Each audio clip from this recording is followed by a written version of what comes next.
Shalom, saudaraku.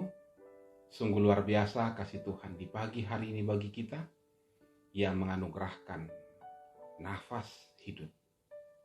Kita boleh merasakan kekuatan dan kesehatan dari Tuhan.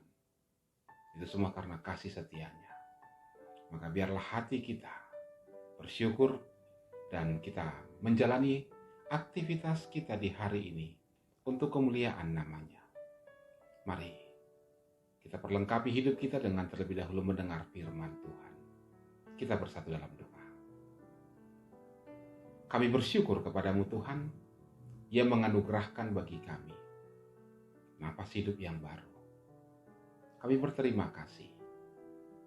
Dan kami akan mendengarkan firman Tuhan yang menjadi kekuatan dan sukacita bagi kami. Perdengarkanlah ya Tuhan suara hatimu. Dan biarlah semua itu kami pegang, kami lakukan dalam kehidupan kami. Di dalam nama Putramu Tuhan Yesus, kami berdoa. Amin. Bapak, Ibu, dan saudara-saudaraku yang terkasih, firman Tuhan di pagi hari ini terambil dari surat Filipi, pasal yang ketiga, ayat yang pertama, sampai dengan ayat yang ke-11. Cukup panjang memang firman Tuhan di pagi hari ini, dan kita boleh membacanya di tempat kita masing-masing untuk lebih memahami apa yang Tuhan mau katakan kepada kita. Dan temanya saya mau ambil adalah 3 jenis sampah. 3 jenis sampah. Saya mau katakan hal ini bukan ingin berbicara tentang bagaimana mendaur ulang sampah-sampah, tidak. Tetapi ini merupakan lanjutan dari firman Tuhan yang saya sampaikan beberapa hari yang lalu tentang sampah yang temanya seperti itu. Dan hari ini saya akan semakin perjelas bagaimana dalam kehidupan orang-orang percaya tanpa sadar atau sadar ada 3 jenis sampah yang terkadang masih tersimpan, yang terkadang orang tidak ingin melepasnya. Saudara-saudaraku yang terkasih, dari nas bacaan kita, surat Filipi 3 ayat 1-11 ini, sebagaimana tadi saya katakan, saya menemukan ada 3 jenis sampah yang perlu kita tinggalkan, yang perlu kita buang jauh-jauh dari kehidupan kita. Dan saya berharap sampah-sampah seperti ini tidak lagi ada di sekitar hidup kita, di dalam keluarga kita, di dalam persekutuan kita, di pekerjaan, terlebih di tengah-tengah gereja Tuhan. Saya berharap sampah seperti tidak akan ada lagi. Nah, sampah apa saja itu?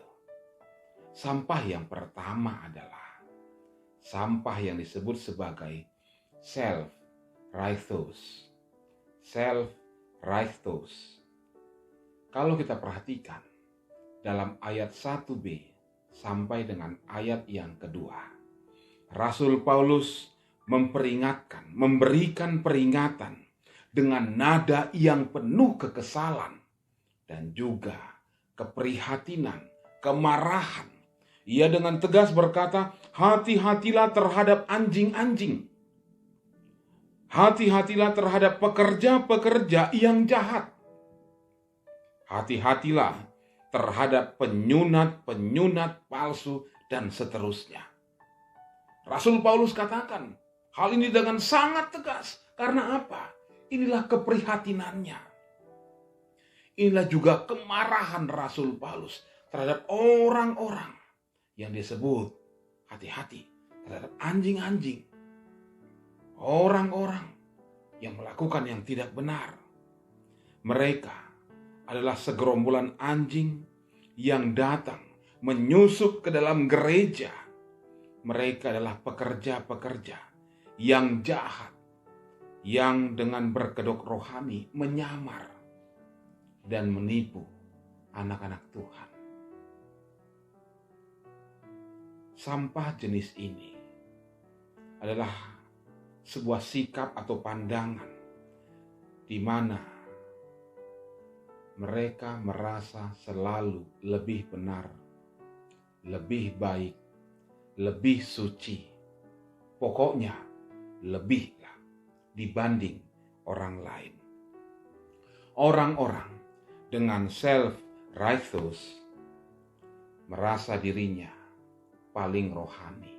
Orang lain, masih perlu diragukan. Orang lain masih perlu dipertanyakan. Sehingga karena itu mereka cenderung untuk menghakimi, menganggap dirinya lebih baik, orang tidak baik. Dan mereka biasanya mengeluarkan kata-kata penghakiman terhadap orang lain.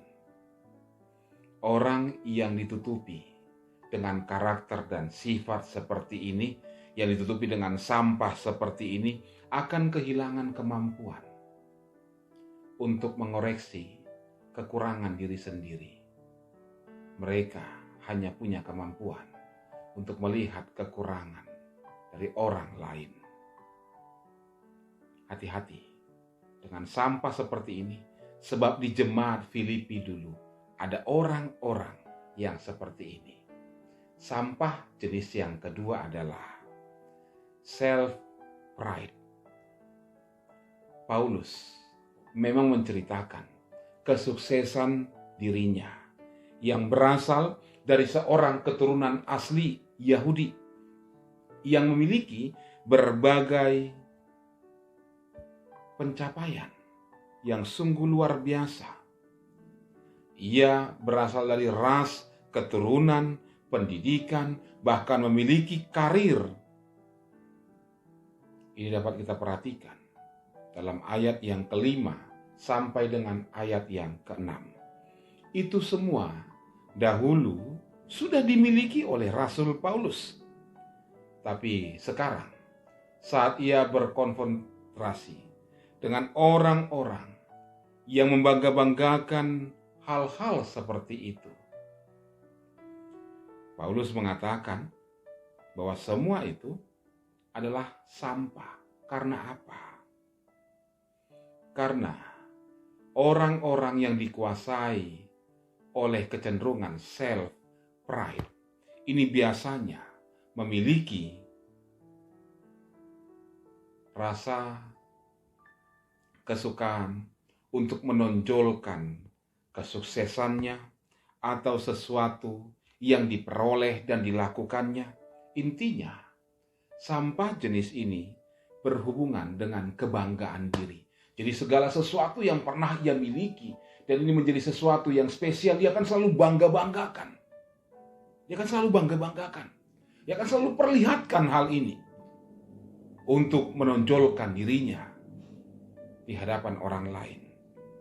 Self-pride membuat kita berpikir kita bisa bersandar kepada kekuatan, kemampuan kita, kesuksesan kita, sehingga kita mengabaikan Tuhan dalam hidup kita. Kita tidak lagi bersandar kepada Tuhan. Kita tidak lagi menjadikan Tuhan sebagai tujuan dalam kehidupan kita. Hingga nantinya ketika topan besar, badai yang sangat kuat menghantam kita, maka kita akan hancur. Dan di sana kita akan baru tahu, baru menyadari bahwa apa yang kita miliki selama ini ternyata tidak bisa menjadi penopang dalam hidup kita. Self-pride. Nah, sampah yang jenis ketiga adalah self-interest. Artinya, di mana seseorang memiliki kebiasaan mementingkan diri sendiri dan hanya untuk mencari pemuasan hawa nafsu sendiri. Rasul Paulus menyatakan fakta yang menyedihkan bahwa di tengah-tengah persekutuan orang Kristen, baik dalam lingkungan, baik dalam keluarga, baik dalam pekerjaan, terlebih juga baik di dalam gereja, ternyata begitu banyak orang-orang yang hanya mencari dan mementingkan kepentingan diri sendiri, hanya berlomba untuk memuaskan hawa nafsunya sendiri, hanya ingin memperlihatkan bahwa dia lebih berkuasa dari orang lain, sebab memang motivasi utamanya berada dalam gereja adalah untuk mencari kekuasaan. Dan ketika dia dapatkan itu di dalam gereja, maka ia merasa sangat puas, sebab gereja sepertinya membuka kesempatan bagi dia untuk memperlihatkan apa yang ia cari selama ini. Padahal sesungguhnya hal-hal seperti ini sangat menyedihkan hati Tuhan. Bahkan yang lebih menyedihkan lagi adalah terkadang nama Tuhan atau gereja dijadikan kendaraan politik untuk mengejar dan mendapatkan keinginannya. Seringkali kita melihat orang-orang Kristen yang memakai embel-embel demi nama Tuhan Yesus, demi nama Injil, bahkan yang lain-lain. Padahal itu semua adalah kendaraan yang ia pakai untuk memuaskan keinginannya sendiri saja. Ujung-ujungnya memang apa yang ia lakukan adalah untuk diri sendiri. Ujung-ujungnya hanya self-interest. Dan kita sudah mencuri kemuliaan Tuhan. Saudara-saudaraku yang terkasih, ingatlah, ketika kita masih menyimpan 3 jenis sampah ini dalam hati kita, dalam diri kita, maka jangan terkejut. Ketika kelak Tuhan akan berkata, "Pergilah engkau, enyahlah engkau, sebab aku tidak mengenalmu."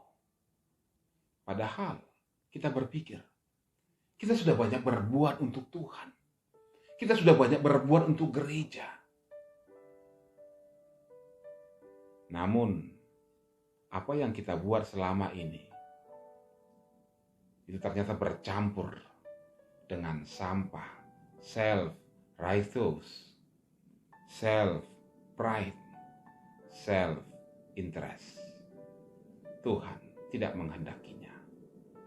Maka periksa hidupmu, buang, jauhkan semua jenis sampah ini. Amin. Kita renungkan firman Tuhan, kita bersatu dalam doa. Terima kasih Bapa, Engkau ingatkan kami. Sampah-sampah yang terkadang tidak terlihat, tersembunyi. Walaupun sampah-sampah ini sangat menjijikkan hati Tuhan. Mampukan kami Tuhan untuk membuangnya, membersihkan kehidupan kami, sehingga apa yang kami lakukan adalah sebagai bukti ketaatan kami kepada Tuhan, bukan untuk diri kami, tetapi untuk Tuhan semata. Inilah ya Tuhan pedoman kami, mampukan kami melakukannya. Di dalam nama Tuhan Yesus Kristus, dengarkan dan sempurnakanlah doa kami ini. Dalam doa Bapa kami, kita ucapkan bersama-sama. Bapa kami yang di sorga, dikuduskanlah namamu. Datanglah kerajaanmu, jadilah kehendak-Mu di bumi seperti di sorga. Berilah kami pada hari ini makanan kami yang secukupnya. Dan ampunilah kami akan kesalahan kami, seperti kami juga mengampuni orang yang bersalah kepada kami. Dan janganlah membawa kami ke dalam pencobaan, tetapi lepaskanlah kami daripada yang jahat. Karena Engkau yang punya kerajaan, dan kuasa, dan kemuliaan sampai selama-lamanya. Amin. Terimalah berkat dari Tuhan, kasih karunia dari Tuhan Yesus Kristus, kasih sayang dari Allah Bapa, dan penyertaan dalam persekutuan dengan Roh Kudus, menyertai saudara-saudara sekalian, hari ini, esok, dan sampai selama-lamanya. Amin.